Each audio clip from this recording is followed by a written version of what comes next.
Hi everyone, thank you for joining the Fight with Teddy Atlas. I'm Teddy Atlas III, joined by Boxing Hall of Famer, the voice of combat, my main man, my father, Teddy Atlas. How you doing, bud? I'm good, bud. It's great to have you home. For the people that don't know, you're here. You're actually here in living color.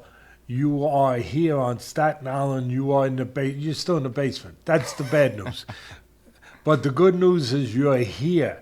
You're here, uh, like I said, flesh and blood in the house, not just in Las Vegas, doing it via remote, as they say in the business.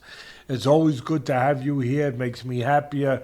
And to have your son, my grandson, our grandson here with us, and of course, Lana, your wife, it just makes, it puts the family together. When the family's together, everybody is happier. You know, it's like a piece is missing when you're in Vegas. You're here, it's good. Now, the next part is to figure out how to keep them here. You know, Rich, that's the next part. We're still, that's still, as they say in the business, a work in progress. And but he's here.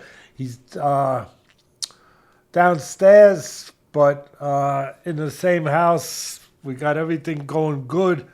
We have a good show. We have a big show. As Ed Sullivan would say, we got a really we have a big show. We have a really big show.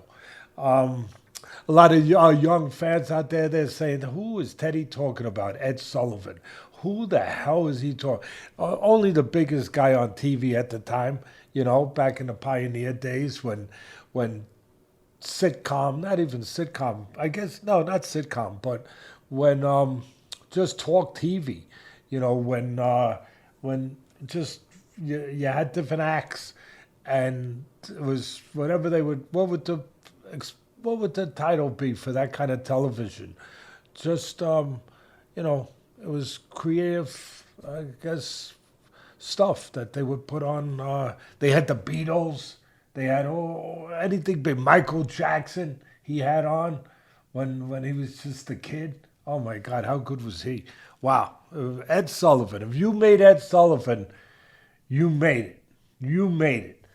But just back from New Orleans, where it was not just an enormous, just a usual enormous UFC crowd, and great product and great main event, but just the emotion, the feelings, the passion in the arena, at the Smoothie Arena in New Orleans, Smoothie King Arena. Who would have thought? Every time I walked into there to do a hit, because I was working there for the weekend for ESPN, I'm sure some of you saw my hits with all the great people I was working with there over at UFC ESPN.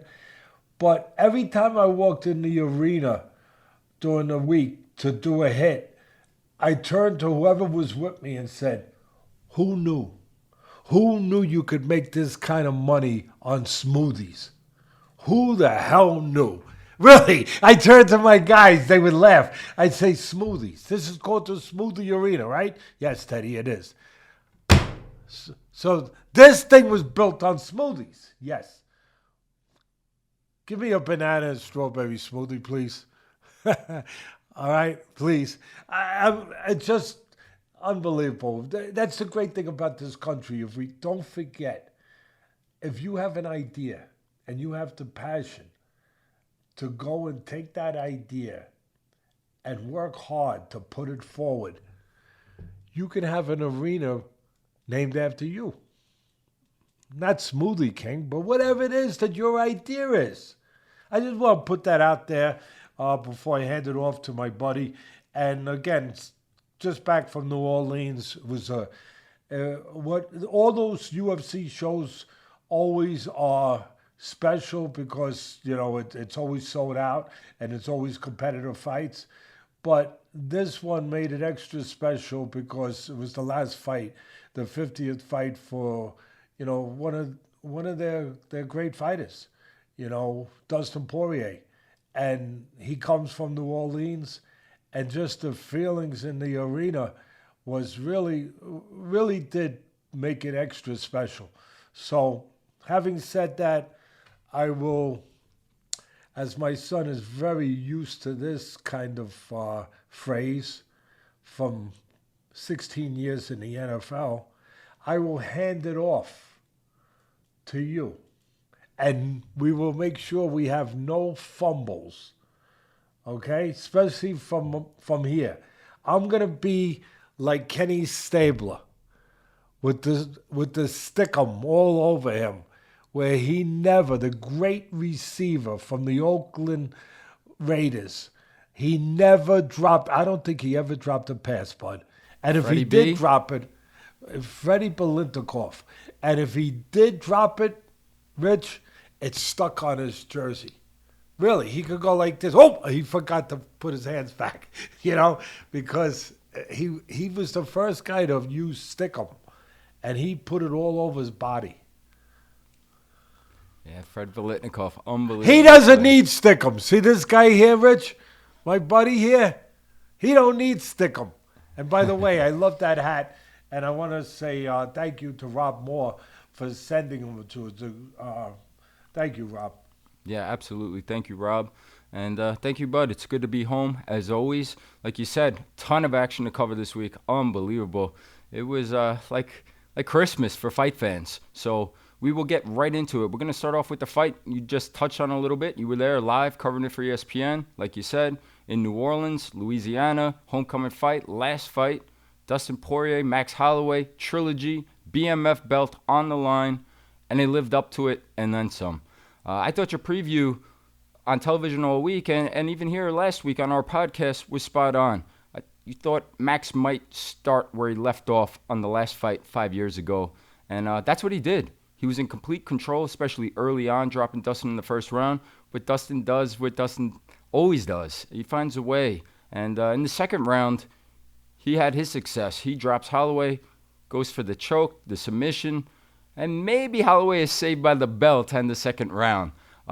Continued good action throughout. I thought Holloway was in control. I thought the right man did get the decision. But as always, unbelievable heart and guts displayed by both. Incredible fight. Last fight for Poirier. What'd you make of this one, bud? Yeah. If Poirier don't come back. But see, we're the X-ray machine of combat sports. We give you everything. Where that normally anywhere else wouldn't even be mentioned, probably. And look, it's supposed to be his last fight. God bless him. He's been so important to the sport, so important to the fans. He's given everything out. The first thing I say, but you never know. You never know. Because, they come back. Because they miss it. And it's not just for the money. They miss the people. They miss the, what's that line from Heat? That's a great movie, by the way, with De Niro and all those guys. That's a great movie. It's a great one. You see it yet, Rich? You got to add that to your list. It really is. It's spectacular. And he says, they ask De Niro, they got one more big job to do, one more big one to do. And he asks everybody, you in? Maybe you're better off not being in. This is a dangerous one. Maybe you're better off not being in. He goes down the line to all his guys. And he gets to the last guy. He goes, you in? He goes, for me, it's always about the juice.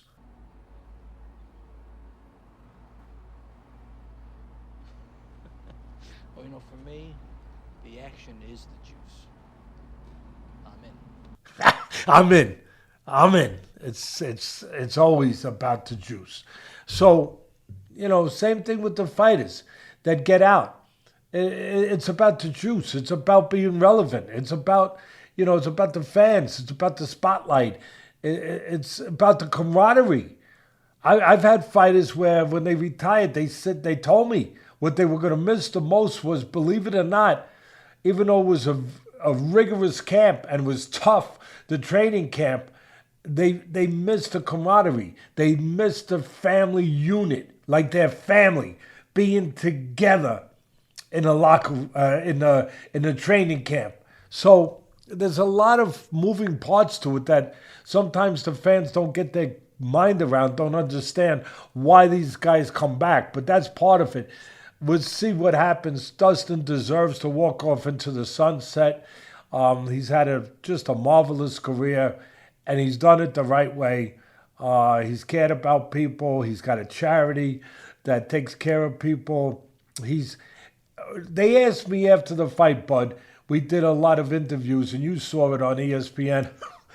And they asked me, what's the best way to describe Dustin? Because I'm going to start with the end, and then I'll work to the beginning. Because this is the end of his career. So I think this is the right way to start this show, and for me to articulate it. So after the show, somebody asked me, with all the interviews we were doing, Bud, somebody asked me the obvious question: how do you wrap up, what Dustin Poirier has been as a fighter? How do you encapsulate that? And I said, the only thing that made sense to me, what has he been as a fighter? He has been everything that you would want and you would hope would be embodied into being a good friend. If you have a good friend, what is it that you want? You want somebody you could depend on. Bang. That's Dustin Poirier to a T. He was always somebody you could depend on, you could trust. He was a good friend to all of us, where you knew every time he got in that cage, he was going to give his all. He was going to find a way, no matter how difficult, he was going to find a way to give himself the best chance to win. And he was going to leave it all. We hear these cliches, don't save anything for the locker room, and all of that. But he really lived it. He really did it. He didn't save anything for the locker room. Matter of fact, there were times you couldn't even get back to the locker room because he gave so much in the cage. To me, that is the career right there of Dustin Poirier. And I'll finish by saying thank you, Dustin. Thank you for teaching us all. I said this on one of the many interviews after the fight. I'll say it again. You were a teacher. You taught us all that there's always somewhere more to go. There's always something else in us if we're willing to go there. We might not know what it is. Matter of fact, I'm going to clarify that. We don't know. We don't know if there's anywhere else we can go. Matter of fact, I'll clarify it even clearer. We often doubt that there's anywhere else we can go. But he showed us that with the doubt, with the trepidation, with all of the fears, all of the unknowns, there's always somewhere else you can go if you're willing to go there. If you're just willing to take the chance to go there and find out how far you can go. And you will find out that, wow, I did go further. And I'm so glad that I went there. Even though it was dark, I found light. I had to go a little ways to find it, but I found it. And by finding that light, you found light for us. Again, you taught us there is light in darkness. You just have to be willing to go and search it out. Now, as far as the breakdown of the fight, I think I can make this one real succinct and clean and really get us through it pretty quick. You already touched on it. It started dramatically. Not the way that you want a party, a going away party to go. not quite that way that you would draw it up. But that's what makes the UFC so great and boxing so great. You can't control those things. You don't know what's going to happen. It's always a chance it's going to be something unexpected. And sure enough, how does it start? It starts in the first wave by Max Holloway looking like he might actually end the career of Dustin Poirier with a first-round stoppage. He drops him. He has him in trouble. Now, how did he drop him? He dropped him with a straight right hand against the southpaw. Yes, that's the southpaw killer. But it was the delivery. Oh, you've heard me say it before, haven't you, you great fans out there? Yeah, I won't let you down. I will show you again. It's the delivery. All delivery systems are different. It was the delivery. It was a throwaway left hook. It was a throwaway, just to distract him, just to divert his eyes there. Bang! The right hand. That's what did it. He didn't see it. That's what dropped him. And then he survived it, and then we get to the second round where Dustin, as my son said, if there's a few more seconds, he might get the real, the fireworks, everything, the way that you want the farewell to be. He might have gotten that. He was so close to getting that. At the end of the day, when I was breaking it down with all those brilliant people like Chael Sonnen and Dominic Cruz and Brett and our director, Charlie Monahan, all those people there, I was saying that Holloway, we knew he was 0-2. So first of all, he had to be like my son. My son's a pretty good golfer, for you people that don't know. And to be a good golfer, you got to forget the last shot. Yeah, you put it in the sand. You got to forget. You ever went in a swamp? I saw my son. He had to roll his legs up a little bit. He played high school golf. He had to roll the legs up a little bit and get into that little murky swamp there to get the ball because he's stubborn. He didn't want to get an extra, whatever that is, stroke. No, he was going in there and say, no, it's not that deep. I could get the ball. At the end of the day, you have to forget. You're going to be great at anything. You have to forget the previous experience where you weren't great. In this case, the experience of the last two fights when Max was in the cage with Dustin Poirier. He lost. So he had to erase that. He erased it.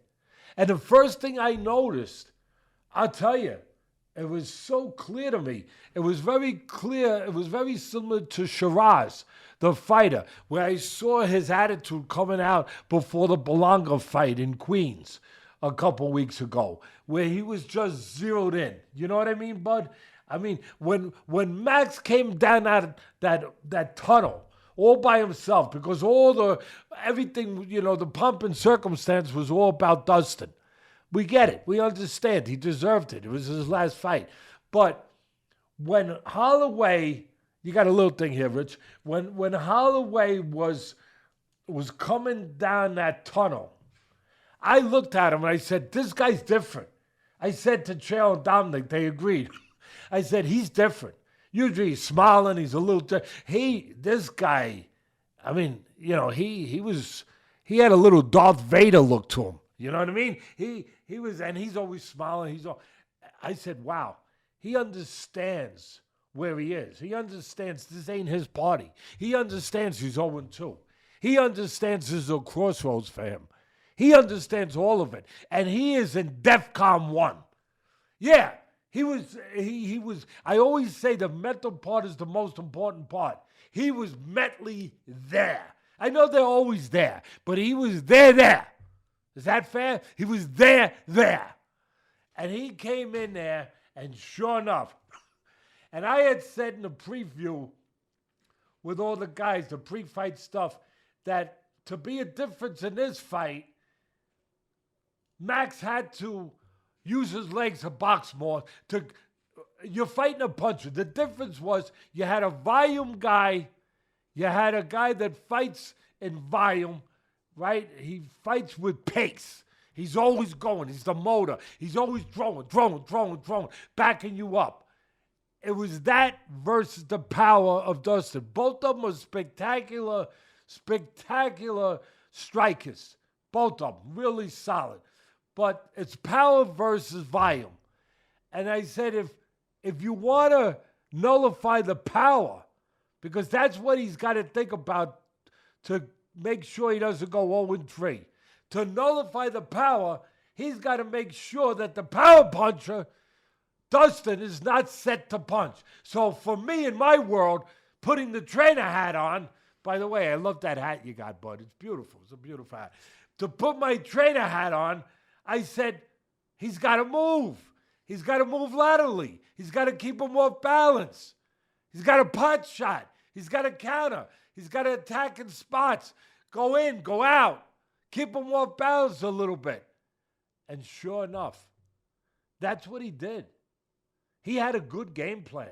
He had a spectacular fight plan. Really spectacular.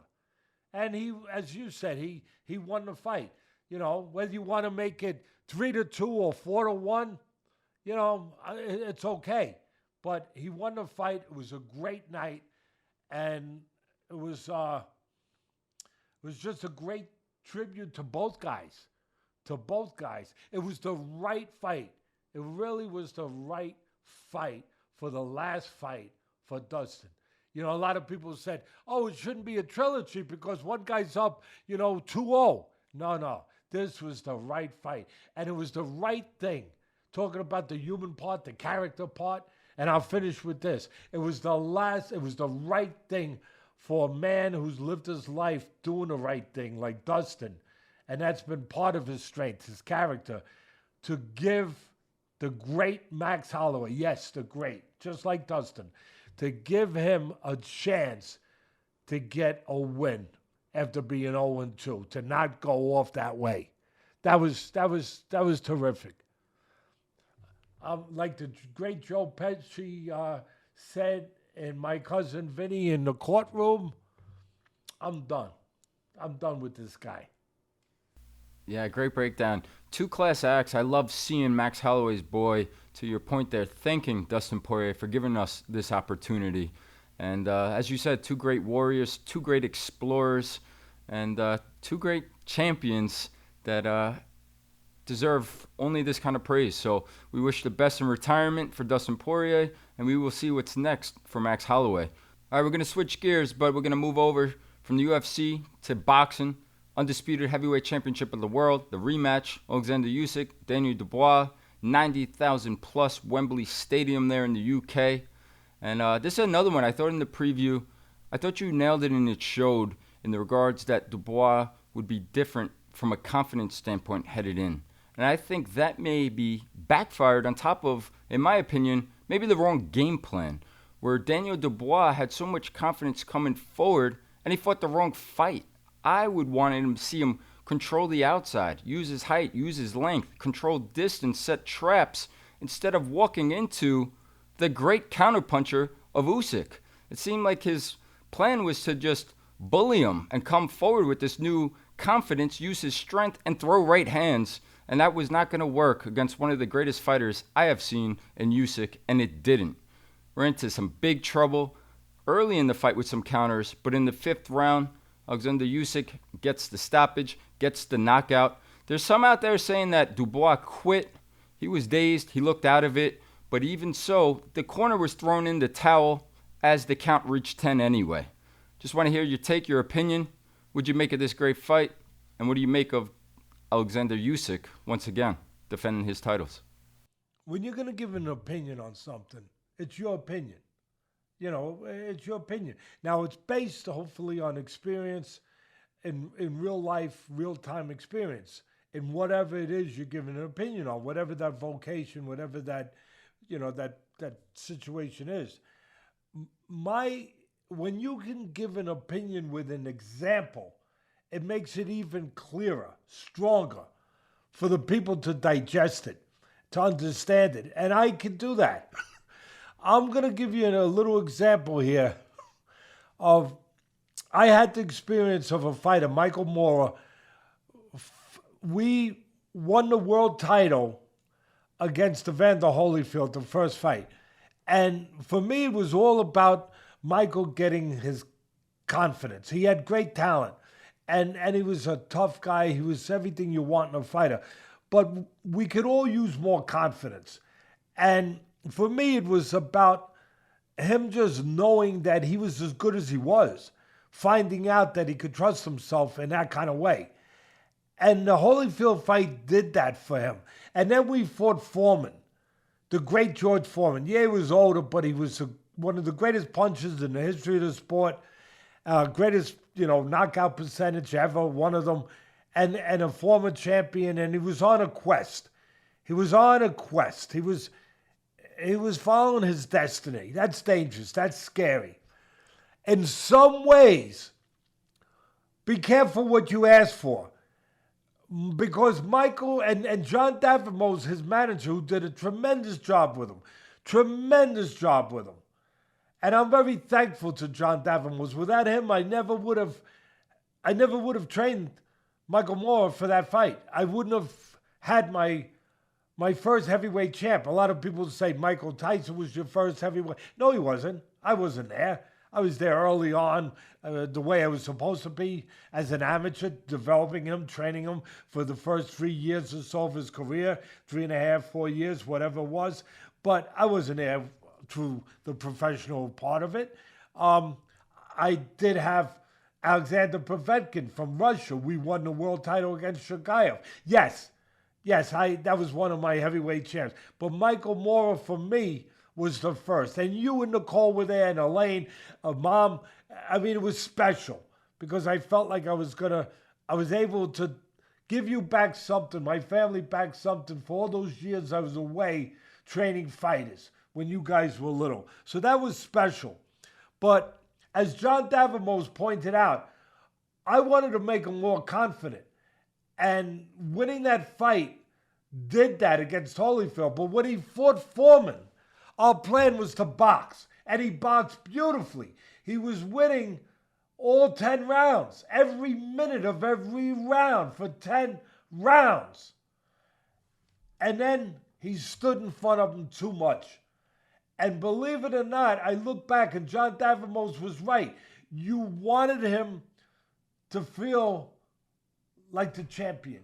And part of that was feeling like the confident guy, the seek and destroy guy, the conqueror, right? The champ. And in that part of the fight, you didn't need that. You needed a guy to continue boxing. And in some ways, that came back and bit us in the backside. Even I know it sounds funny to some people, but his confidence led to his demise in a way by standing in front like a champion, when at that point, he should have been boxing a little more and staying away from that great right hand of Foreman. And part of it's my fault because I didn't get it done. But at the end of the day, it was also to the credit of the great George Foreman that he was able to pull it off at that point in his career. I think the same thing was going on with Dubois. Now, for all the people out there that want to attack me, go ahead. I've been attacked before by bigger and better. Come on, it's okay, guys. If you want to hate, you want to do whatever, you want to get the arrows, get them, go ahead. But put them back in the quill for 1 minute and understand, I'm not making an excuse. Yeah, I said Dubois was going to be different. And like my son said, I believe he was different. But I believe it was also part of his demise because he was more confident. He was more aggressive. And you don't want to be more aggressive with a counterpunch. Because it worked against him. So I stand by what I said. He was better. For all those people out there, I got a question for you. You are entitled to your opinion. I got no problem. It's great. It opens up conversation to have back and forth with this show. Everybody watches this show to find out what we thought about the fights. People in the business, fighters, managers, television people, fans, and I appreciate all of you. So go ahead. That's fine. But some of you, I'd like to ask you a question. How many fighters have you trained?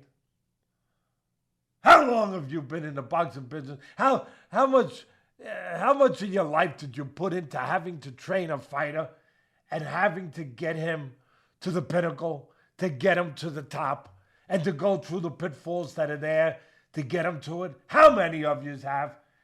For those that have, go ahead, keep chirping. But the ones that haven't, Can you sit back maybe for a minute and have a nice hot latte? You guys like latte probably. Have a nice hot latte. Okay? Please. I stand by it. He was different. He was better.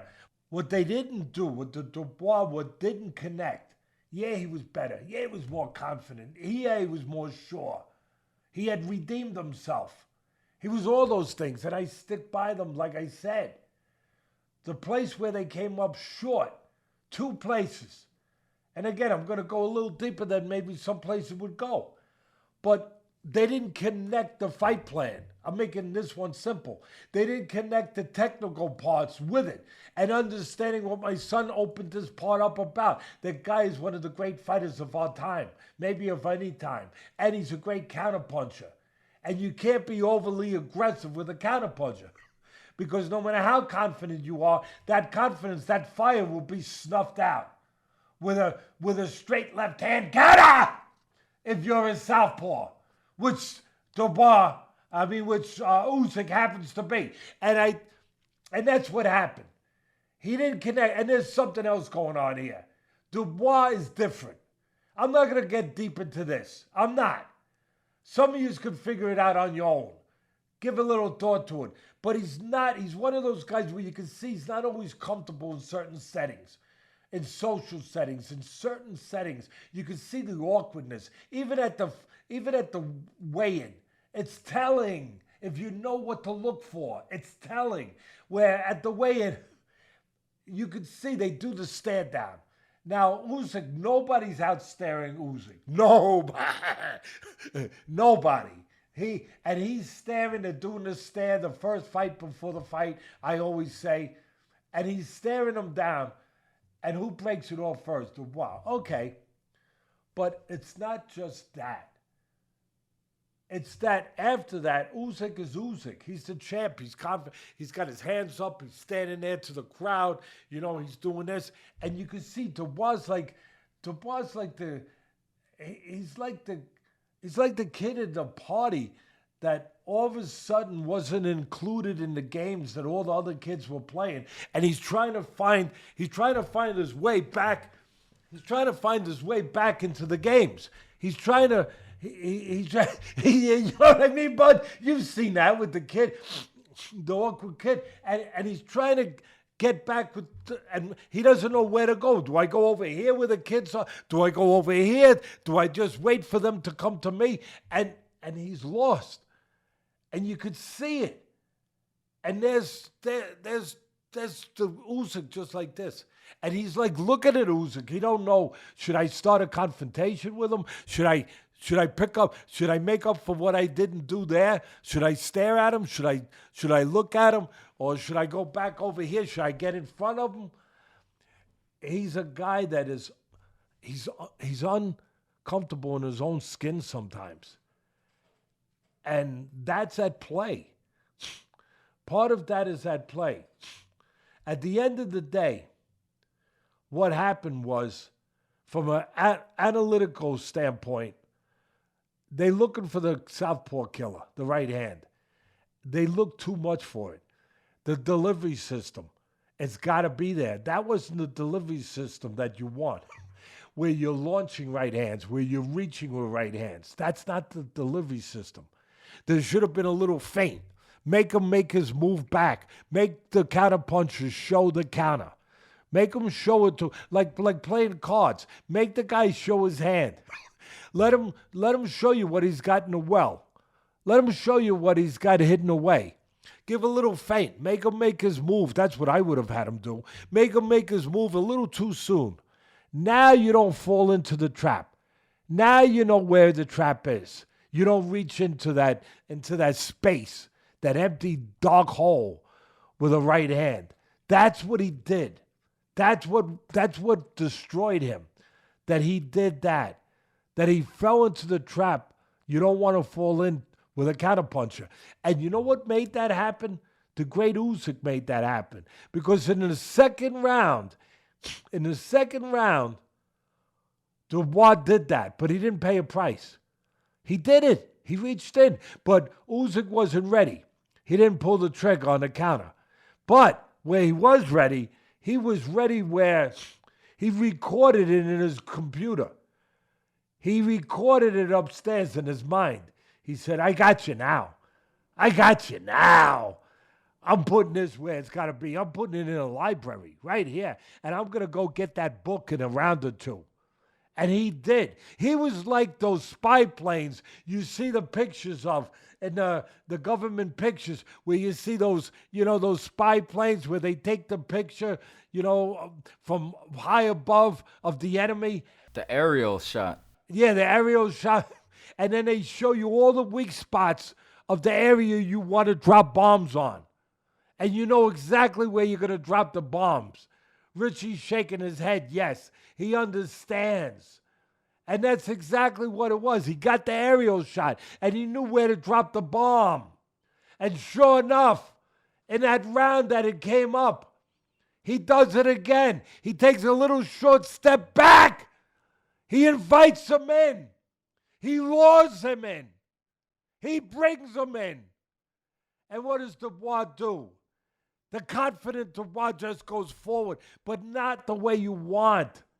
He does it more robotically. And he just comes in, okay, I'll go in. And he throws the right hand, he reaches, and he gets hit with the left hand count of the power punch.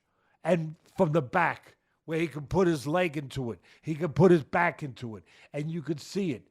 He made sure this one he didn't miss. He put everything into it. Everything into it. To the credit of Dubois, he didn't quit. He got up, but then he got dropped again.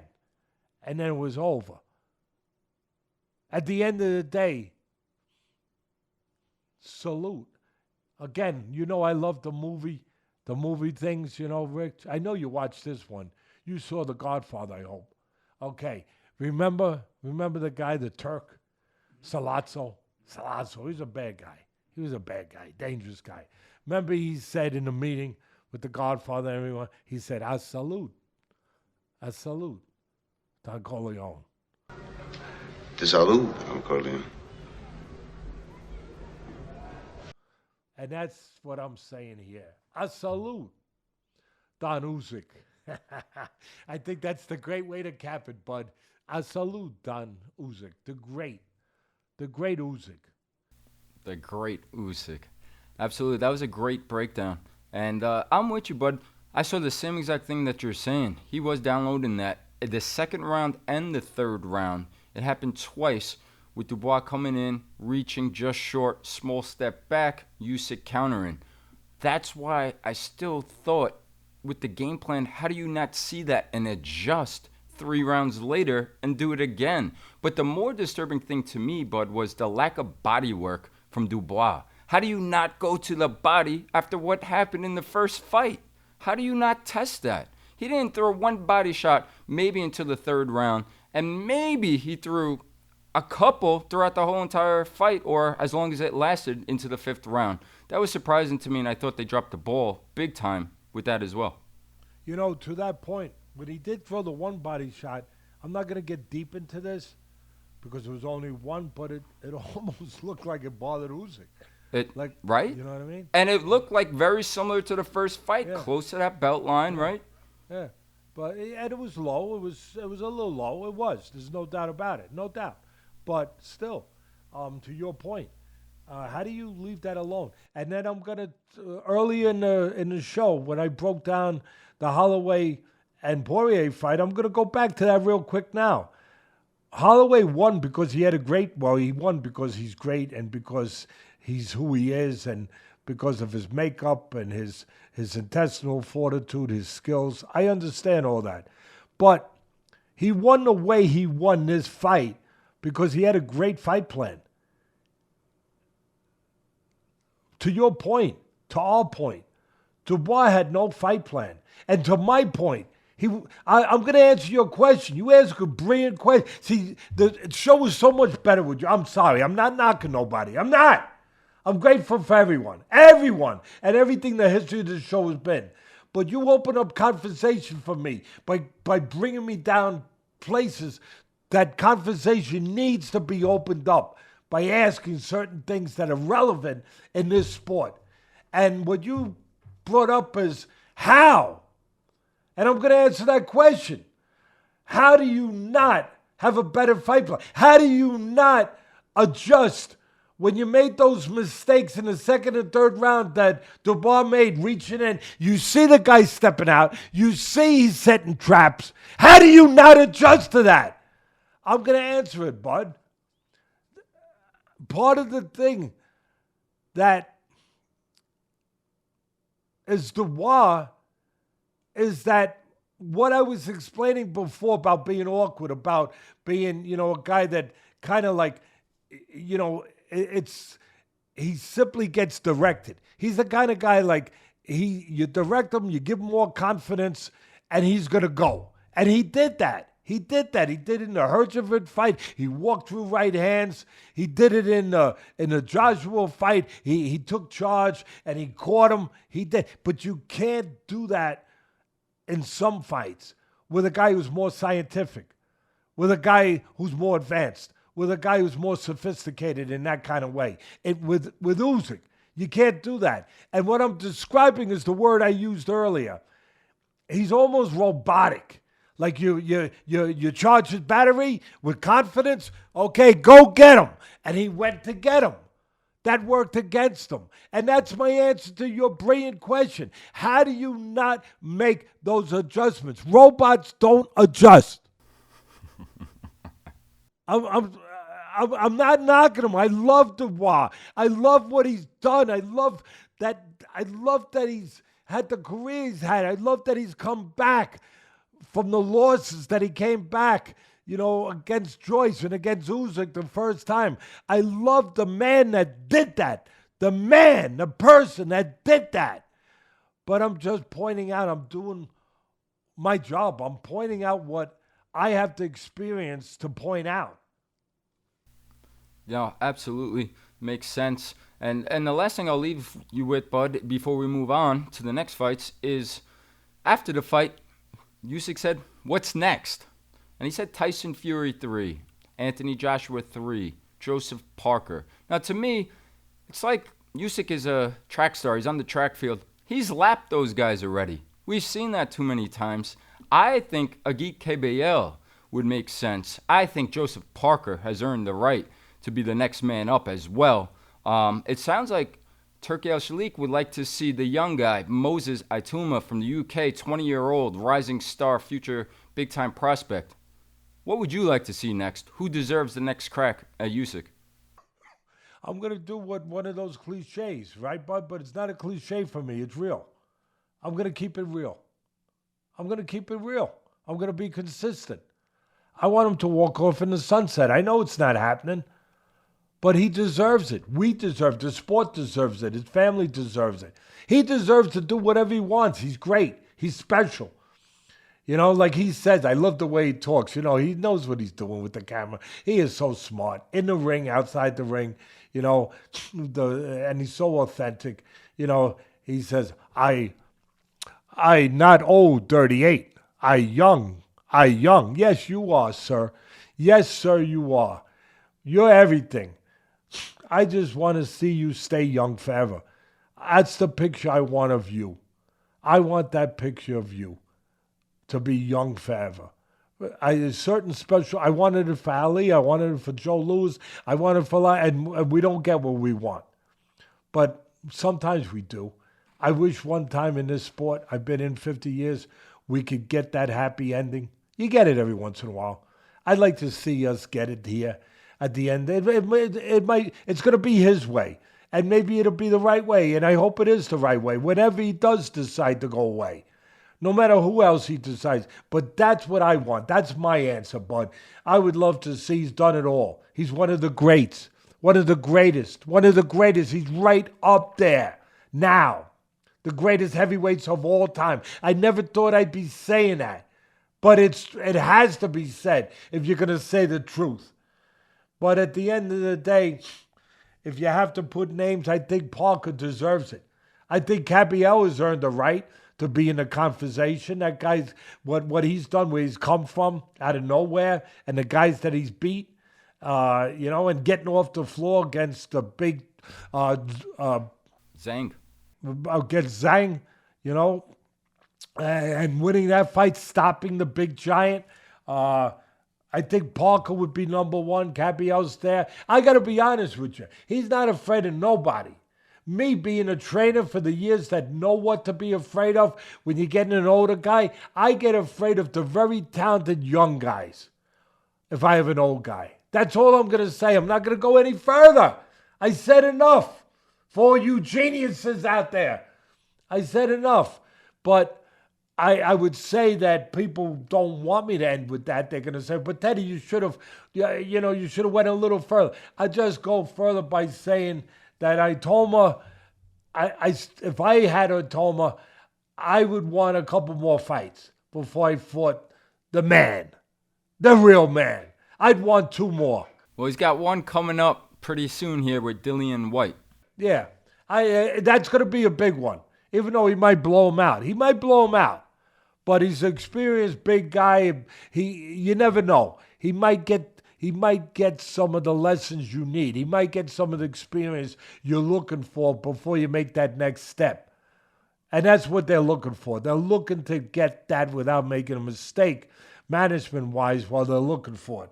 That's always the trick.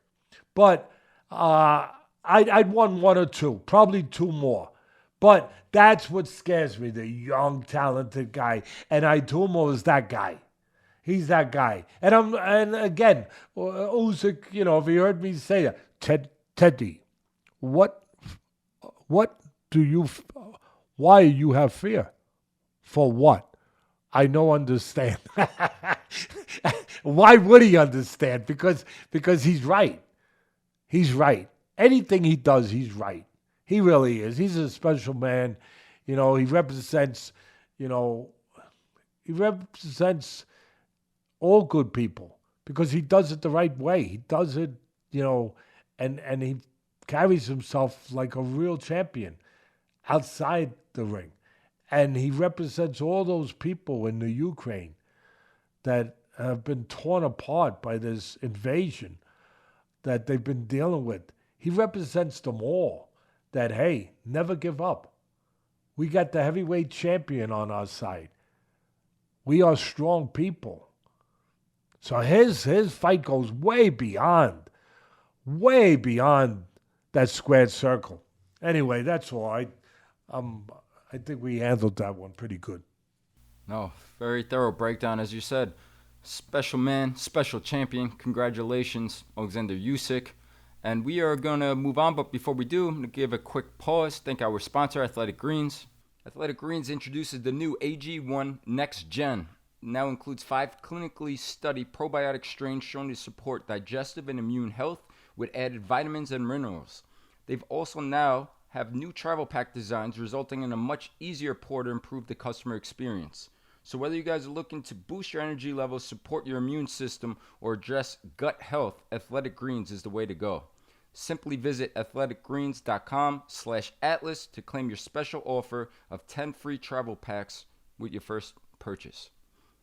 All right, but we're going to pick it up. The return of the legend, the icon, Manny Pacquiao from Las Vegas, Nevada at the MGM, took on the WBC 147-pound welterweight champion, Mario Barrios. And this was Manny's return to the ring, 4 years of inactivity since his last fight versus Ugas. And Manny, in my opinion, I'm very impressed at 46 years old to see Manny Pacquiao doing what he was doing out there. I didn't see the legs of the past to close those gaps or the explosion. But you did see Manny Pacquiao throwing his flurries and going back to his old style of fighting. So with that being said, bud, I just want to get right into it. I want to get your breakdown of this fight. There's a lot of people out there saying that Manny Pacquiao was robbed. I thought this fight was very intriguing because of how close it was. It was a lot of hard rounds to score. And Manny, like he has throughout his whole entire career, does a great job with 30 seconds left or even the 10-second clapper of throwing flurries, and the crowd reacts and steals rounds. With that being said, I was shocked to not hear Manny Pacquiao's name called as the winner because of that. I did think it was a draw, But again, I thought Manny's name would be called. What did you think? What'd you make of this fight? First of all, I watched the fight. Thank you to all the great UFC people, Glenn and Charlie Monahan and all those people. They actually got me a feed in the suite on the set in New Orleans. While in between we were doing hits for UFC, they made it possible for me to watch the fight live. So I appreciate that. So also with that atmosphere, that environment, you know, there's some distractions going on. But I saw the fight. I saw it good. I saw it solid. I make these statements. I think my son is right on the button, first of all. And with everything that he just laid out, when you're talking about an icon, a guy like this, 46 years old, just a special fighter.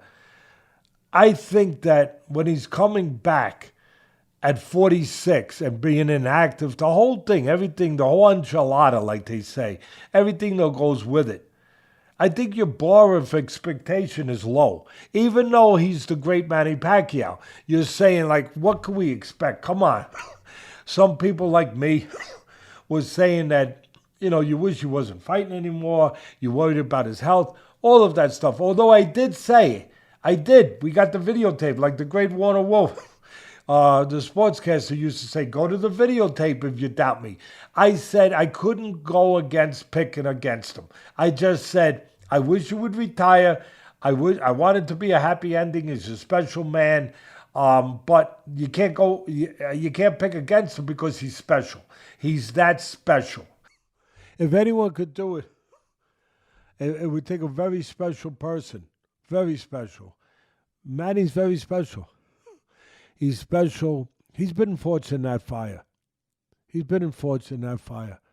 So I'm on record of saying that at the end of the day, when you go into this situation with a guy like this, and it's not too often, you're like, your heart is battling with there's a fight going on in that ring, but in your own ring. It's your heart versus your mind. Your heart is saying, yeah, Pacquiao could do it. You hope he does it because everything he's represented to the sport, to everybody.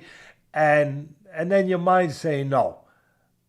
And then you have a low bar, like I said earlier, of expectation. Like at 46, you can't expect too much. You hope, because that's what we do. We're fans. We hope, and he's special, and he's magical. People were hoping that with Ali fought Holmes, even though it wasn't practical, even though it didn't make sense. But they were hoping that until reality crashed home. And there was other things going on. Ali had a terrible doctor who was giving him stuff that was bringing weight down, but meanwhile was causing all kinds of problems. He shouldn't even been in the ring. But again, it was false hope. It was Muhammad Ali. It was the name. It was the history. It was everything he did in the past that made us think he could beat this young tiger, this young great heavyweight Larry Holmes. And we were wrong. It was wrong. And so we were kind of caught in between the same thing with this. Like, gee, are we going to be wrong? Or maybe this time we'll be right? What to do? When that happens and a guy gives a spectacular performance at 46, the way my son just said Manny did, and shows glimpses of the greatness, glimpses here and there. When he does that, I think that the way we're programmed as human beings, we magnify what we saw. We automatically say, he won! He won! That's it! And I want all these judges thrown in jail if they don't give it to him. Right now! Because he won. And when I watched it, I felt he won too. But then, when I got home, my son said, watch it again. And I watched it again with him. It was a very, very close fight with a lot of close rounds. I don't have a problem. You want to give it to him? Go ahead. But I don't have a problem. It was not the robbery some people were saying. There was a fight that happened that night that we'll talk about in a minute. That was a horrible robbery. It wasn't that one. It was not that one. It was, you want to give it to Manny? Fine. But just with your eyes closed? No. That was a close fight. I don't have a problem with the draw. That fight, what you had was you had a little bit of what Sugar Ray Leonard, and I thought that was a real close fight with Marvin Hagler. And a lot of similarities. The great Sugar Ray Leonard coming back, he was older, not as old as Manny, but he was older. He had been, he had been inactive, the whole thing. And he's fighting the great Marvin Hagler.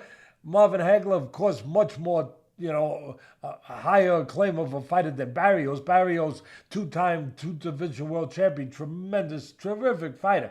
But he's not Marvin Hagler. I mean, not too many people are.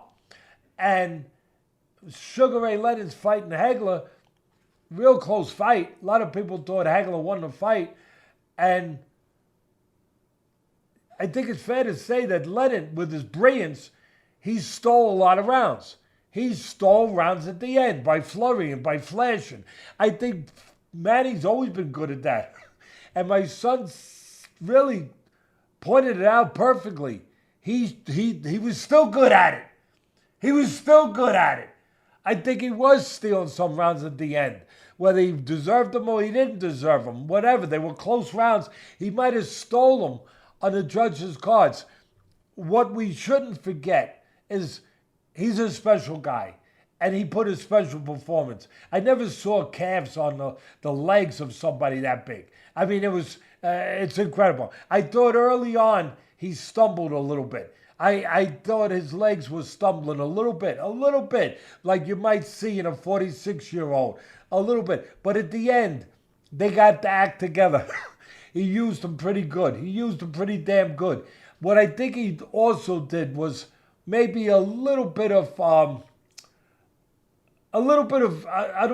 think the word illusion is too powerful, but I'd say a little misleading, where he threw those real fast punches like my son said. They weren't quality punches like they used to be, where there was real impact and real power at the end of them. They were more like just quick punches. And they weren't all being impactful. They weren't all landing clean. Some did, but they weren't all landing clean. And they definitely weren't landing with real power. They really weren't. So you had a lot of that. And then what did you have on the other side, if I'm going to analyze this properly? You had Barrios landing good, clean jabs. I don't think we should forget that. He landed some good. Could Barrios have thrown more? Yes. Yes. Yes. Did Barrios respect him too much? Maybe. Maybe he respected what he used to be. He didn't want to walk into traps. Manny's a great counterpuncher. He's knocked a lot of guys out that way. He didn't want to get reckless. He didn't want to get killed. Maybe he respected him as a great fighter, but also maybe the reputation of him was still there to the point that he was giving him too much respect. I think that was all at play. All of it. But the one thing he really did that hurt Barrios, he didn't set the pace fast enough. He allowed the pace to be a good, favorable pace for a 46-year-old. For a 46. It's like my grandkids. When my grandkids play with me, they don't set the right pace for an old man. They go fast. They go fast, and I get tired out. I get tired out with those little guys. But Manny didn't get tired out. Now that's to his great. That a part of that is just to his genetics, to his greatness, how great he is, how hard he worked to get in shape for this fight. But also, he was helped by Barrios not setting a fast pace. He set a moderate pace that a 46-year-old could handle better. At the end of the day, all my hat off. I don't have a hat, Rich, but if I did, it would be here. Give me your hat. Give me that hat.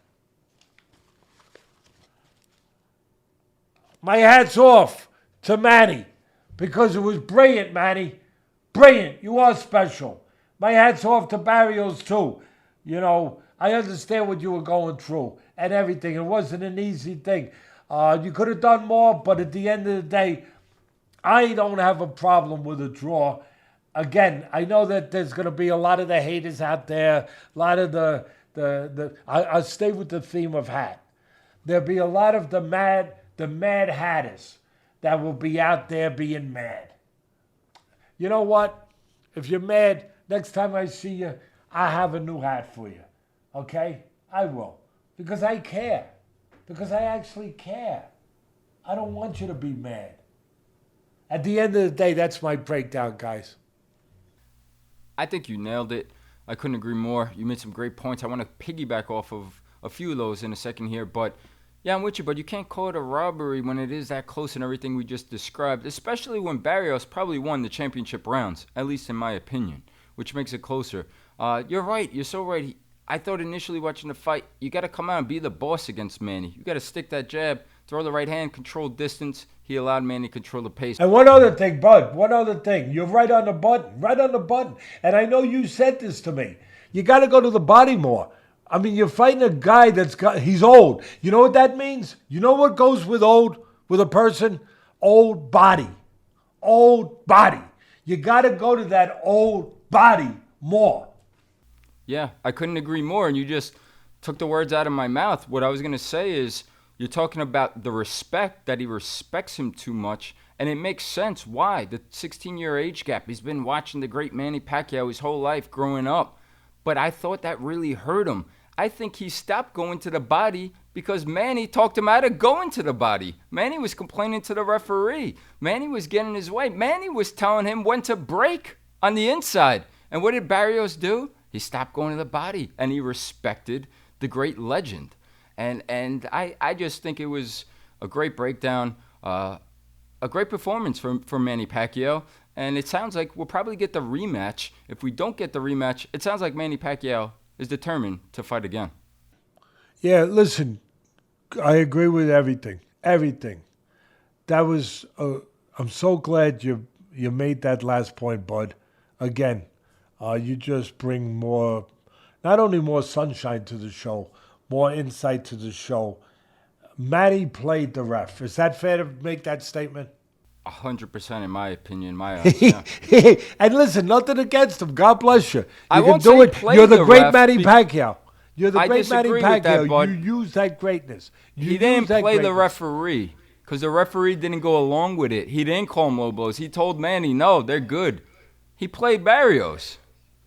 Yeah, you're right. But then he did get his way later a little bit. The referee did do the right thing. He's a good ref. He said, no, those are good. Those are good. But then later on in the fight, Manny, I think, might have swayed. He might have gotten a little sway. He might have gotten a little sway in playing the ref. But to your point, even better, he played Barrios. He got into Barrios, into his mind. And again, I'll say it again, 75% of this is mental. That was at play. That was at play, as much as anything physical. Absolutely. We're going to keep it moving. We're going to move on. We had the co-feature there in Las Vegas. Now Sebastian Fundora, Tszyu rematch. This was for Fundora's belt at 154 pounds. Fundora, the tallest world champion of all of boxing, and only weighs 154 pounds. This is another one in the preview all week. We put up the clips. You nailed it. A lot of people were picking Tszyu because he had a lot of success in the first fight before the cut. Looked like maybe he would knock out Fundora. Tszyu was actually the favorite, slight favorite, going into this fight, although Fundora was the champion. But you said being champion makes you 30% better. And boy, you were right. Sebastian Fundora was better than ever. From the confidence was oozing out of him. What a fun fighter to watch. What a fun fight this was to watch while it lasted. But it wasn't too much fun for Tszyu. It was brutal. And it ended in the 7th round. After some back and forth, give credit to Tszyu. He was digging down. But in the 7th round, he landed his biggest shot of the fight versus Fundora, who was still giving him opportunities with that big, tall target, like you've said in the past. I thought maybe he might be onto something. Maybe he still has some chances. He goes to the corner. And that's it. He doesn't get off the stool. The fight is stopped. It's over. Fundora wins the rematch, retains the title. What'd you make of this one? Fundora, I mean, it all starts with confidence. It all starts with belief. It all starts with who you think you are. Winning the title makes fighters think they're champions and know they're champions. And I did say that. I've said it before, and a lot of people are using my terms now, and that's fine. But the old timers told me, Cuz told me, you win a world title, you become 30% better. So I picked Fundora to win this fight. Matter of fact, I made a pick. You were with me privately. You know, I told a few people he's going to stop him. And he did stop him. But on the air, on our show, I just picked him to win because he would be that much better. And Fundora, I want to say this. I love everything about the guy. I love the way he got knocked out. I don't love he got knocked out, but I love the way he came back for the knockout. Give Tszyu credit for coming back for a knockout, showing that character, that intestinal fortitude, determination, resiliency, all of the qualities it takes to be special, to be a champ. I love Fundora and his family. I love his father, the way that he's a father with the kids. I love his sister. I think his sister is very special. Well, I love her. What is she? She's Sweet poison. She's poison. She's pretty poison. Pretty, very pretty. But she's pretty poison. She is something. And they don't do it. They're so confident. They're so confident. They're so sure themselves. But they're not cocky. And that's the father. That's the family element. That's the character. That's the dispositions of them, the personalities. But whatever it is, it's beautiful to see. It's nice to see. They're not cocky. They're just good, and they're sure of themselves. And Fundora, to your point, he's learning how to fight tall much better, but he still stands tall when he should become small. He still stands tall when he gets close to the shorter guy, where he gives that target. He becomes that skyscraper where there's windows to break. He's still got to correct that. If you don't correct that, he's going to get knocked out again. I'm going to say it. I don't wish it for him. But I had said this when he was undefeated. He's going to get knocked out. And he did. And now he's come back because of his character and as he learned from it. But he's going to get dropped again.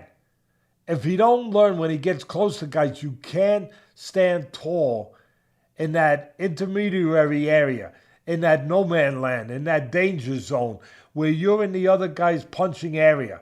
You can't do that. You give too much of a target. Being tall becomes a detriment instead of a plus. Instead of an advantage, it becomes a negative. So he did get hit. Big left hook, big right hands. He really did. He got shook. He showed me a great chin, great heart. Tszyu did too. But he showed me all of that. But what it also showed me as a trainer was that Tszyu only hit him one. He didn't hit him two in a row. If he hit him two in a row, Castaneda drummed it into my head. Teddy! If you can hit a guy twice, why hit him once? Oh yeah, cuz that's pretty simple and that's pretty basic math. You know what? Two is better than one. Yeah. You know what? I'm going to remember that, cuz. I'm going to try to remember that and teach that to my fighters. And I have. Where you hit him with the left hook, put the right hand behind him. Hit him with the right hand, put the left hook behind him. It was there. And that's what hurts Tszyu really a lot in that area. He only hit him the one big at a time. I'll tell you what else hurt him. And you touched on it. And I'm glad you reminded me. I always talk about this business again. 75% mental, confidence, all of that, belief. Yeah, he got broken down. Tszyu was being broken down with these big punches, little punches, uppercuts, jabs, little hooks, body, everything. He was getting broken down piece by piece. The wear and the tear, you could see every round there was less of Tszyu. He was really being, he was put through that sausage grinder. He really was. But that's not what was the thing that really was his unending. The thing that was his unending was when he landed. When he landed the big shot, Bud, and the guy didn't go away. That's what finished it for him.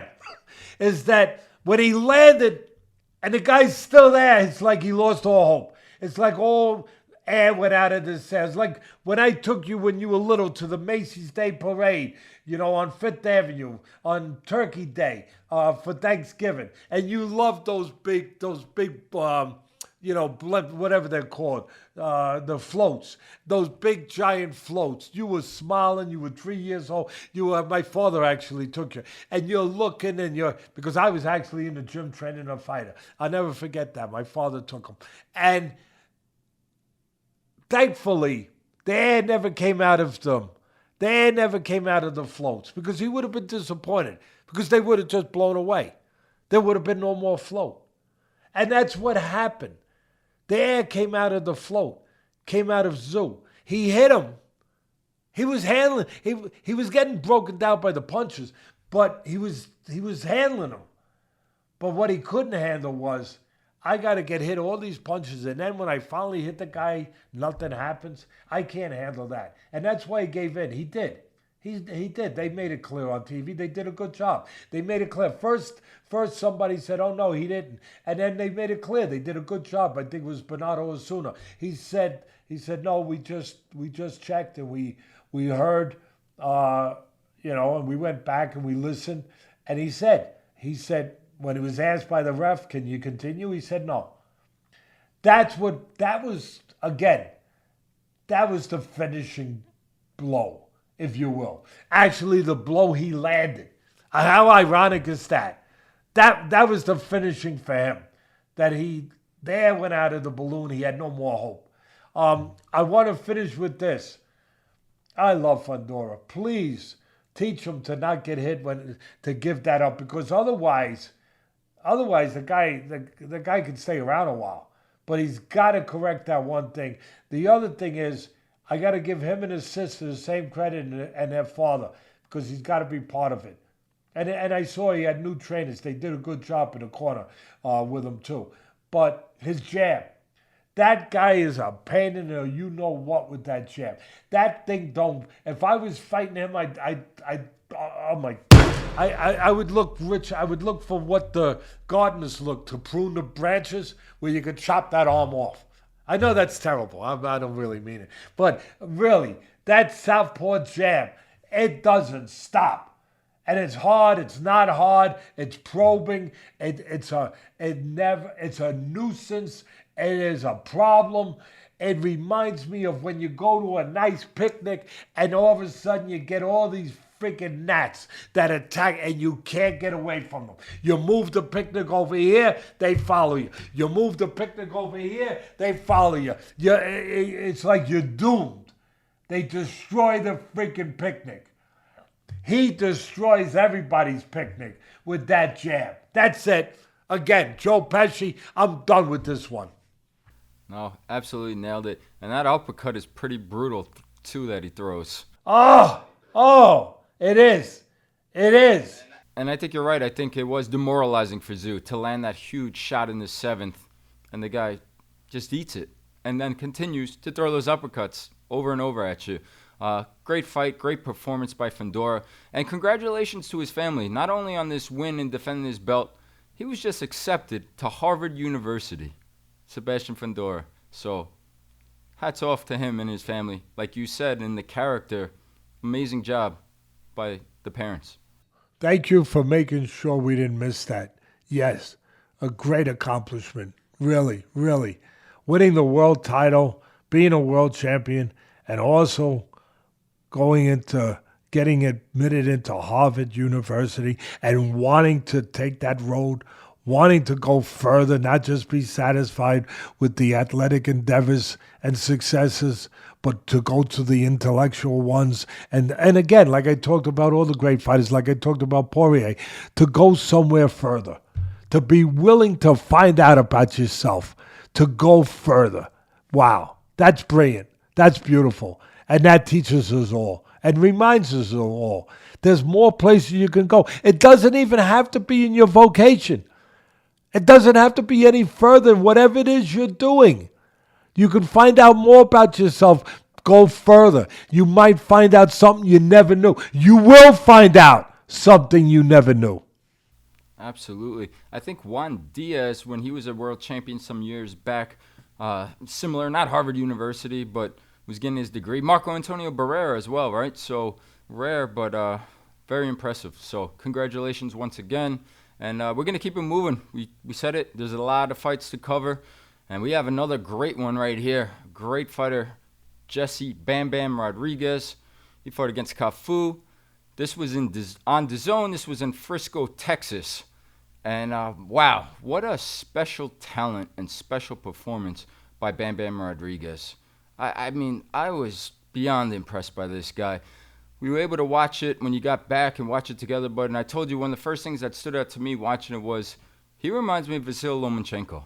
The way he could pressure guys without even having to let his hands go, of just being right on top of them where they feel his presence. And how calm he is, his eyes to see everything, his legs, the angles. The angles destroyed Cafu, who was a solid little fighter looking to counterpunch, fighting off the ropes, just fighting against a guy who's just unbelievable. Pound for pound, top 10 guy, no question for me. I've said enough praise and compliments. Want to hear from you. What'd you make of this fight? I want to make sure that his opponent, who I thought is a solid fighter, I pronounce it Cafu, right? Yes, Cafu. Listen, Cafu would beat a lot of guys. He has beat a lot of guys. He was undefeated. I know he had a few draws, but he was undefeated going in. He ain't beating this guy. You have to be a really good special fighter to beat Bam Bam. Matter of fact, I don't know if there's anyone right now that's going to beat him in his division. He's that good. I know that there's some undefeated guys there that are special too. And I get it. But man, this guy is as good as it gets. I can't say enough superlatives about him because he fights a superlative way. Him and his trainer, Robert Garcia, they're doing a great job. It just, the guy, I tell you, I didn't know how good he was. I knew he was good, but I watched him with a guy in Cafu who was a really good defensive fighter and a really good counterpuncher. And there's not too many fighters. I know you can knock him and say he fights off the ropes a lot. He fights good off the ropes. He's won a lot of fights fighting off the ropes. It's just that he couldn't do it with this special fighter. If this guy wasn't as good as he is, this guy being Bam Bam, Cafu would have beat him off the ropes too. He is, there's very few fighters that can make a living fighting off the ropes. And Cafu's done that until he ran into this very, very special fighter. And the only guy I ever saw that could fight off the ropes, but he didn't do it all the time, but he did it in spots and always get the better of you, was a fighter that I actually was involved with years ago, trained him for the Palomino fight, was Wilfredo Benitez, one of the greats of all time. He doesn't get talked about enough. He could do that. Pernell Whitaker could do it. The great Mayweather could do it. The great Sweet Pea. Both of them could do it when they wanted to. But this guy does it a lot. And part of it was he was forced to because Bam Bam's constant pressure will put you against the ropes, and he did. And he cut the ring down. He trapped him. Bam Bam Rodriguez is one of the greatest combinations of offense and defense I've ever seen. It's just that he merges them together. We give a lot of credit to the Mayweathers, to the Benitez's, all the ones that deserve it, the Pernell Whitakers, and it's easier for us to give them that defensive applaud and credit because we see it. We see it specifically. We see it sometimes on its own, as well as merged with offense, with the countering. But we see it in a much more solo setting where you could recognize it. You don't see it in that kind of setting with Bam Bam because he's doing it while he's coming forward attacking you. He's a little bit like Roberto Duran that way, and very much like Lomachenko. See, Roberto didn't get credit. He just got credit for being a destroyer and a good fighter and a great fighter, Duran. But he was also great defensively. It's just that he did it aggressively. He did it as he was coming at you, making you miss and then filling the holes. He was an aggressive counterpuncher. Really, Lomachenko was as good as it gets. And to my son's point, he is the closest thing I've seen to Lomachenko. And Lomachenko, do not forget how special he was. 2-time gold medalist in the Olympics, 3-division world champion in the pros, fought for the world title after two fights, won the world title after 3 pro fights. I mean, this guy was as good as it gets, as good as we've seen in our time. Rodriguez is that good. And again, what really made my eyes pop out of my head was he's one of the guys that I'll go back and watch it again. He's that good. I don't usually do that. I got to watch him again to appreciate how good he really was. He's pressing you, putting pressure, breaking you down mentally, emotionally, physically, and at the same time as he's putting pressure on, he's taking your hope away. Lomachenko did this because you can't hit him. You can't hit him clean. He's right in front of you. He's coming at you. You can't hit him. And at the same time as you can't hit him, he's hitting you. And he's placing his shots with laser-targeted accuracy. Body, head, uppercut. Then he steps to the side like Lomachenko did and gives you an angle to get a better shot from the side that he can't get in front of you. The guy is a genius. The guy is just brilliant. I can't get enough of Bam Bam. I want to add another Bam. I on this show. Richie's laughing. I want to say Bam Bam Bam Rodriguez because you're Bam good. You're Bam good. And I hope I said enough for him. Cafu is a heck of a solid fighter, and he just broke him down brick by brick. Brick by brick. Stick by stick. He broke him down. It took him 10 rounds. I think it was 10 rounds. It took him 10 rounds to finally get to that. That's credit to Cafu, to his heart, to his science, to everything. But Bam Bam Rodriguez, if Cafu is a scientist, Bam Bam is, he's a molecular scientist. Whatever the next higher part to scientist is, that's what Bam Bam is. You are magnificent. Robert Garcia, you're doing an unbelievable job. Just keep it up. Man, I love the way he makes him miss, he makes him hit, he makes him pay. And at the same time, he's calm in that uncalm environment with his eyes where he's placing punches. He ain't just throwing them. He's placing educated, smart, accurate punches. Bam Bam, you're Bam good. You're Bam good. Let's get some shirts. Oh, I just gave them an idea. You watch, bud. That's going to come out. Let's see if we can beat him to it. We'll give him some. Then we'll make him for him. You're Bam good. Just Bam good. We'll just put that. Bam good. That's it, right, Rich? He is Bam good. The rocket scientist, Jesse Bam Bam Rodriguez, defends his WBC and WBO titles. And that was a brutal finish with that beautiful timed hook to end the fight in the 10th round. They already have his next fight scheduled. That's going to be in November in Riyadh, Saudi Arabia. But after that one, if he gets through it, give me Juto Nakatani, please. That is the fight I want to watch, maybe more than any fight out there now after watching their both impressive last 2 performances. Obviously, Rodriguez is 115 pounds. Nakatani's 118. Have to move up. But that's the one I want to see. Unbelievable fight. I agree with you, bud.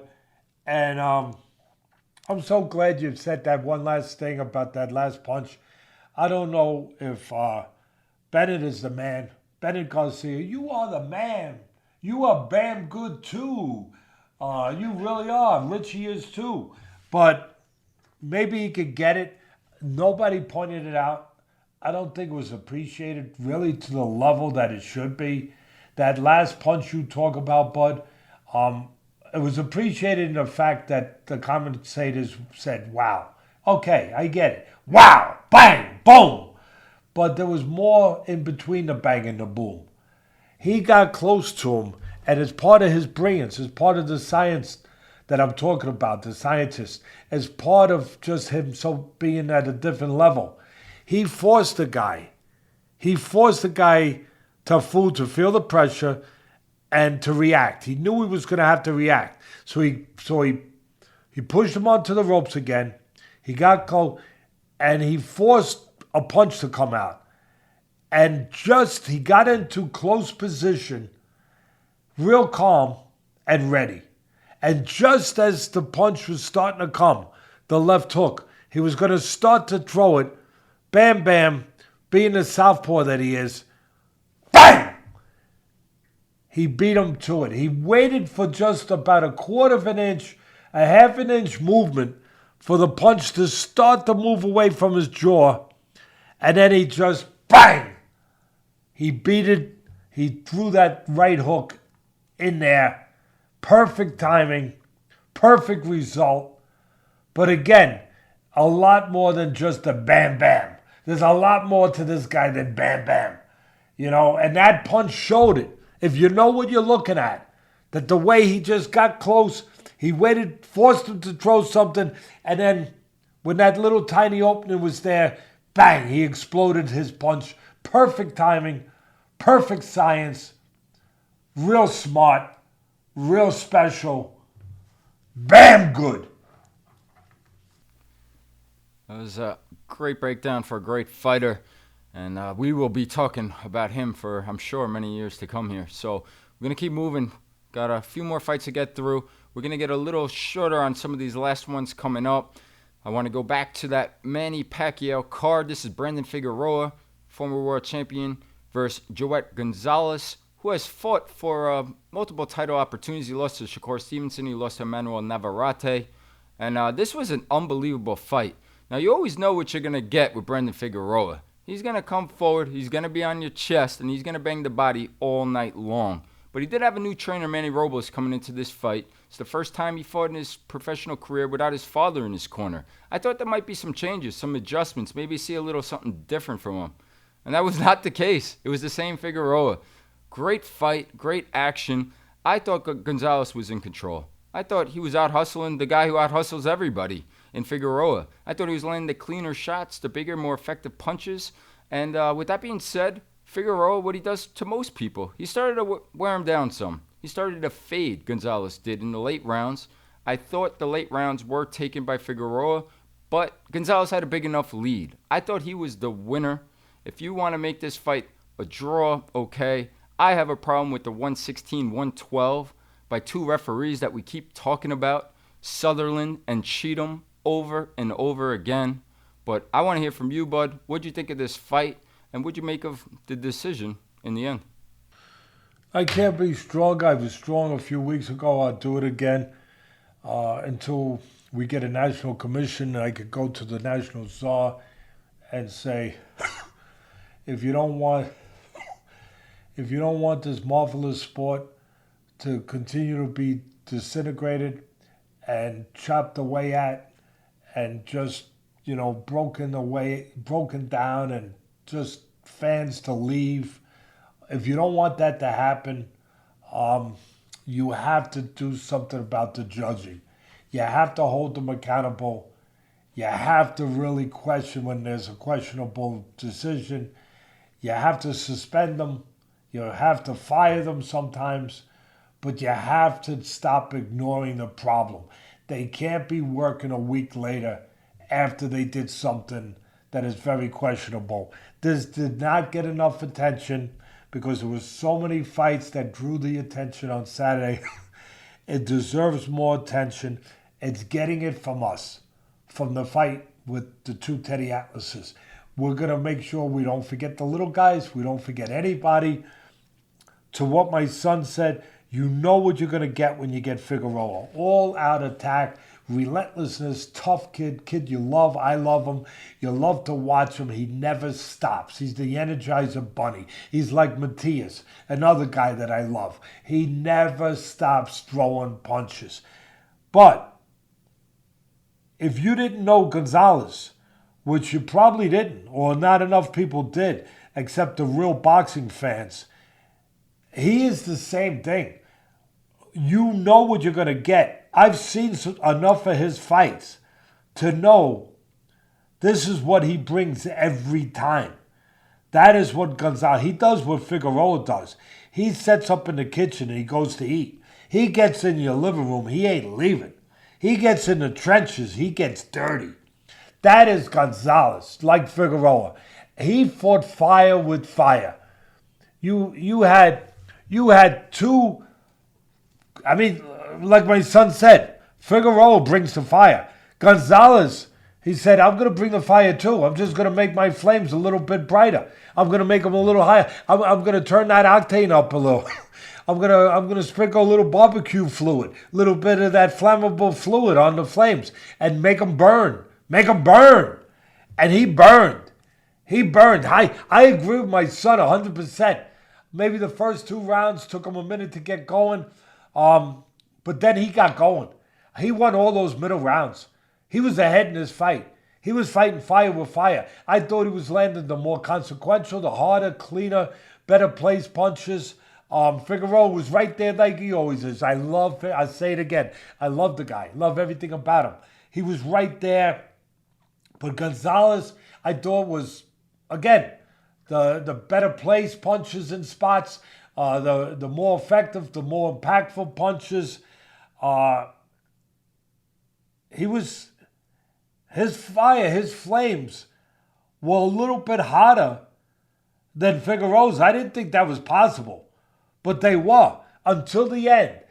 Like my son said, the last 3 rounds, all that pressure started to wear down Gonzalez, like Figueroa depends on. That's part of his fight plan. That's part of what he does. That's part of what makes him Figueroa and what's made him a world champion, where he wears you down, he breaks you down, and he wore Gonzalez down a little bit. The last 3 rounds, for sure, he won. But I thought Gonzalez had enough in the bank from those middle and later rounds before the championship rounds to be ahead, and ahead enough to survive the onslaught coming down the stretch. I thought if he didn't win the fight, I thought he won it. But if he didn't win the fight, make it a draw if you wanna. But don't do what these guys did. And again, I started by saying I want a national commission. I've said this too many times. When are we gonna get it? But Sutherland and Cheatham, they would be the first guys called into the office on Monday if a national czar came in and said, I'm going to start investigating this sport. I'm starting to look at the things that Teddy Atlas talked about and a lot of other people talked about. I'm going to start, and that a lot of fans talk about, that they're leaving the sport because of the bad judging and officiating. I'm going to start to look at it. And the 2 guys I would say to you, sir, whoever you are, I would say, sir, it might be a good place to start with a guy named Sutherland and a guy named, yes, sir, I'm not making this name up. What is the name, Teddy? Cheatham. Wait a minute. You're telling me in your business in boxing, there is a judge named Cheatham? Yes, sir. Yes, sir. That Richie's like this right now. Like Richie don't know. This is real. He thinks it's just Teddy Atlas doing one of my things, where I'm fooling around, I'm kidding. No. That's his real name. And Mr. Cheatham, we don't want no more cheating. We don't want no more cheating. We don't know if you've been cheating or not, but we're going to look at it. There's been a lot of reports coming on you. A lot of reports. And we're looking into it now. We're taking these reports very serious. No more like the old days where you go work again next week. No. You take it easy for a while. You had a vacation planned that you haven't done for a while with your family? Take the vacation. while you're on vacation, we're going to look into this a little bit. We're going to do our checking, our due diligence. We're going to look at past fights. We're going to do what we got to do. And we'll get back to you. But in the meantime, go on vacation. There's no need for you to be showing up at ringside. Not for a while. And the same thing with Sutherland. Too many bad decisions on their watch. Too many. I'm sorry. I had to put it that way. I feel bad for this Gonzalez. He's fought twice for a world title, and here he is. He's giving it his all. He ain't getting no younger. He's starting to get up there. And his style, it takes a lot out of you. Just like Figueroa's style takes a lot out of you. I'd like to see this guy. He earned the right to get treated properly. And he was not treated properly the other night. Absolutely. You want to make it a draw? I'm with you. I thought Gonzalez won. Make it a draw. But 8 rounds to 4? No way. Can't happen. Didn't happen. And you talk about a pure phone booth fight. This obviously was it. I just think what you said with Matias, and the lack of durability, the shelf life of a fighter of that style. Figueroa is only 28 years old, but I think he landed 3 jabs the whole entire fight. He's going to have to be taught to change that style a little bit, that you are allowed to throw the jab. You can fight on the outside too. Yeah, and he's tall and he's long. He's got good length. That's the funny thing about it. He's got great length. You're right. He could make it a little easier, give himself a little bit of a dimension. There's no doubt about that. Not at all. But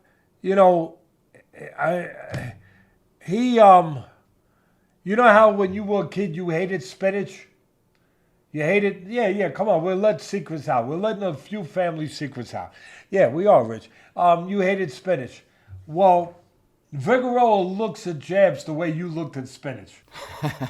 I mean, he's just like, for what? For what? Take that off the plate. Just take that off the plate. Last thing, Bud, thank you for finishing with what you said. It's a cliche. It's a phrase. It's a title. But it's so true. How many times have you heard, you've heard me say it a lot too, phone booth fight. If there's people out there that are not familiar with what the definition of that really is, what that's supposed to illustrate, watch this fight. That is a phone booth fight. Absolutely. We're going to move on to probably the exact opposite from that phone booth fight, to an outside fight, and a more boring tactical fight. And that was Diego Pacheco versus Trevor McCumby, 168 pounders. This was on that Frisco card in Texas on the Zone. And Pacheco's the WBO #1. He fought a very, I know it's tactical, but a very smart, disciplined fight, right? Using his assets, his length, his height, using the jab, fighting on the outside, controlling distance, using range. McCumby, we saw him against Caliplant most recently. He's a tough, rugged, physical guy. At least he was in the Plant fight. And I just thought to myself, he fought the completely wrong fight, and they had the wrong game plan. There was no way he was going to outbox Diego Pacheco. He needed to find a way to get inside and make it ugly, make it rugged, make it physical, and he never did that. Now, he was cut in the second round of the fight. Maybe that, hurt his vision and took away some of his game plan and frustrated him.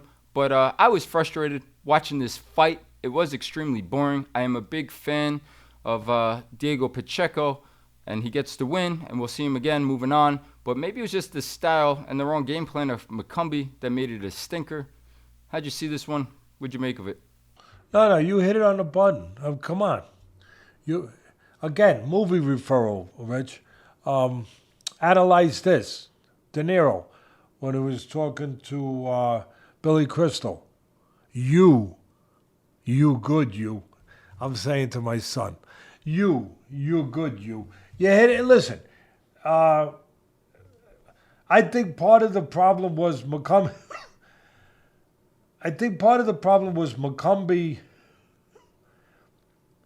He didn't. I don't know if he had the confidence,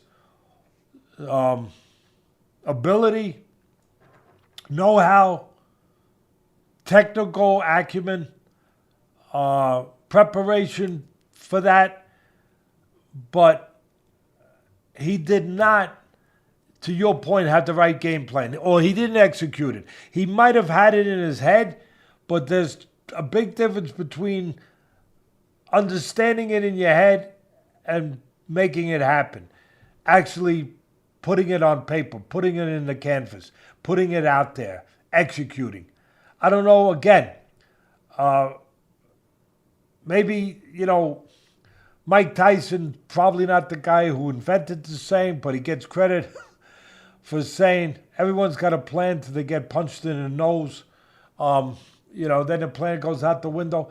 I think part of that's at play here, where when McCumby saw how tall and how long and how difficult Pacheco was to get close to and how you could pay a price to do that, I think that hurt him. I think it hurt him mentally. I think it stayed with I think it influenced him. It impacted him. And unfortunately, no one got through to him to get it out of him, where he had to take more risk. Yeah, you want to do it the right way. You do. You want to slip your head, get inside the long jab, bring your feet, use your jab. He didn't use the jab. I know the other guy's got the longer jab. He's supposed to have the better jab. But even though you're shorter, Mike Tyson, I'll stick with his name. When he was really Mike Tyson, he out-jabbed taller guys because he slipped it, he took their reach away, and he jabbed. There's a way to do it. You have to do it with the tall guys. You can't just look for the body punches. You can't just look for the power punch. You got to negate their jab. And one of the ways, or at least you have to, if you can't negate it, if you can't nullify their jab, you have to at least control it. And the way to control them dominating you with the jab is to use your jab. But McCumby didn't do that. And if you're going to come forward, it's better to come forward behind the cover where the guy can't see you coming so easy and pick you apart. And that's the cover of a jab. McCumby didn't have that in his game plan. It didn't look like it. I don't know if they did in the gym. I don't know if they had the right spar partners to get ready for this. I don't know. It's almost like he was surprised by the difficult factor of Pacheco's style and size. It's almost like he didn't expect it. It's almost like he was like, oh, gee, I didn't know it was going to be this, where you should have known. At the end of the day, either he didn't know how to do it, he didn't have the confidence to do it. Whatever it was, give credit to Pacheco, but he controlled the outside. He controlled the geography I always talk about, that he needs to have best use of his physical gifts. Give credit to one of the people I love in this business, Pacheco's trainer, Benavidez' father. He's given him an ID, his identity. A lot of tall guys don't know how to fight tall. Pacheco knows how to fight tall. He knows what to do with those God-given assets of long arms and height. And he controls the range really well. What he does have to continue to learn, I think he's still a work in progress. He's young. He hasn't fought a lot of signature fights, or he hasn't fought that real signature fight. He hasn't fought those fights yet that tell you how good he's going to be. He hasn't gotten there yet. He's on the doorstep of that. And I think to go through the door to get there, what he has to improve, he's got to do more off his jab. He's got to do more at the end of his punches.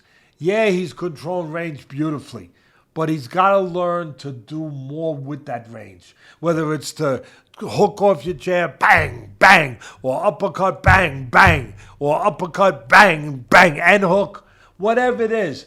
But he's got to learn when you got that kind of range and height, and you got the guy at the end of it, which is what you want to do, you got to create more offense.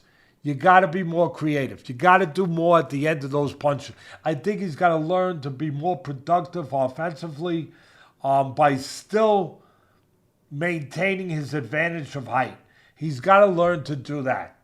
And the one thing that he's got to learn is not load up on the right hand so much that when you miss it, you give up your height or you give up your position where you can't come back with something else. He did that a few times. When he missed the big right hand, he wasn't in position balance to come back with something else. And if he was, he might have landed something else. Anyway, that's my breakdown. Yeah, great breakdown. Unfortunately, not a great fight, but look forward to watching Diego Pacheco in his future fights. Like you said, great talent, great trainer. Yeah, I love the way he carries himself too. And I love McCumby. He's a tough, rugged guy, like you said. He's a good puncher. He really showed a lot of heart and ability in the plant fight. He wasn't able to show that. And styles make fights. It was a lot harder to show that. Plant was more cooperating with him, fought with him more. Pacheco, of course, fought on the outside, made it much more difficult for McCumby to show you what he's good at. Absolutely. This was a great episode. I've thoroughly enjoyed it. Big time fights, big breakdowns. We just covered a lot. Before we sign off, I just want to touch on Gary Russell Jr. did make his return to the ring. And the former featherweight champion of the world, it's been a couple of years of inactivity. He came back to the ring. He won 10th round knockout, and that was against Hugo Castaneda. And then also we had Isaac Pitbull Cruz fought on a separate bout. He was supposed to fight Angel Figueroa, a fight I was really looking forward to, that rematch. I was thinking that could have been another war like the first one was. Unfortunately, Figueroa was having trouble making weight. He had to pull out of the fight. And then Omar Salcido steps in, last-minute replacement. Cruz winds up getting the win, back in the winner's circle. Just want to leave you with a couple words on those guys, Bub, before we wrap up here. I love the Russell family. There's so many, and they make me think about the Foreman family. George, and I miss George Foreman. What a special man. What a guy. And the Russells, fighting family. Their father did a great job raising them, making them all good people, good fighters. The father's, has left us, but he has left his sons behind, really to represent him in a great way. Russell looked terrific. He was fighting a tough guy, a one-dimensional guy, a guy that, maybe you want to get your feet back under you with, but a tough guy. Castaneda, a tough guy, and a guy who's winging them at you. Russell is a terrific boxer. He's a terrific counterpuncher, and he can fight inside because his technique is so terrific. All of them are. He throws short little punches on the inside. He's defensively responsible, but his real bread and butter is on the outside to counter. He's a good counterpuncher, and he showed that. He showed both places. He did good. He got the job done. Cruz got the job done, but give credit to Salcido. Am I saying his name right? Salcido. He took the fight on 1 day notice. 1 day notice. You don't hear that in boxing anymore too much. You hear it in the UFC every once in a while, but not too much in boxing. Give him credit. He not only fought. It's one thing if you're going to fight, take a fight on 1 day notice and you're fighting a boxer. A guy who's going to stay on the outside is going to leave you alone. Okay, I can handle that. 1 day notice, maybe not the best of shape, but he's going to let me fight at a slow pace. He's going to leave me, not Cruz. You're going to fight him on 1 day notice? Are you kidding me? This guy is freaking going to jump all over you. He doesn't care if you freaking only had 1 day. This guy's going to bring it, and never let you rest. And never let you have a pace that you need on 1 day notice. So give credit to Salcido. Give him a lot of credit. I thought Cruz could have used his jab a little more. I know he's a big left hooker. I know he's a big body puncher. I know he's all aggression. He's all power punching. He's all action. And we love him because of that. But I've seen him use his jab in the past, to stabilize guys on the outside a little bit and to get forward a little bit without just throwing left hooks where you could leave yourself open to counter right hands. So I thought that the jab was missing. I thought there was a reason. He probably took the guy for granted a little bit, being that it was 1 day notice. So he figured, hey, I don't need my jab. Just give me my left hook and I'm good to go. But Salcido boxed really a good fight. And he showed a lot of heart, staying all the way to the end to where, he did, and taking punishment at the end, taking punishment in spots, but at the end when Cruz started to wear him down a little bit. But I got to say, we've seen it before. Valenzuela showed it. He has lost a couple fights, Cruz. The blueprint to beat him, and I love him because he's all action. He's fun. But the blueprint to beat him is to box on the outside, control range, pot shot, catch him coming in, use your legs to stay out of harm's way, give him angles, keep distance from you and him, and use your jab. And keep him the hell away from you. How's that? How's that for a breakdown? You're supposed to be a smart trainer. Hey, Teddy, what's the fight plan? I know you're going to give me something brilliant. I know you're going to give me something that's, that's very intricate. Yeah, keep the hell away from you. Oh, that's it. And Salcido, for all seriousness, he showed that fight plan. He showed that blueprint. Boxing on the outside. The problem was he's got no pop. You got to have a little pop when you're boxing a guy like Cruz and you're doing it all right, which Salcido was, and you're doing it all right.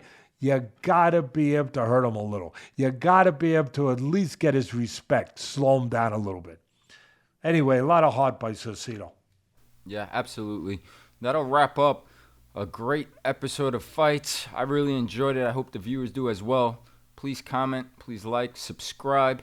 And next week, we're going to be back to our Monday airing. So be on the lookout. We'll see you guys then. Thank you for being with us.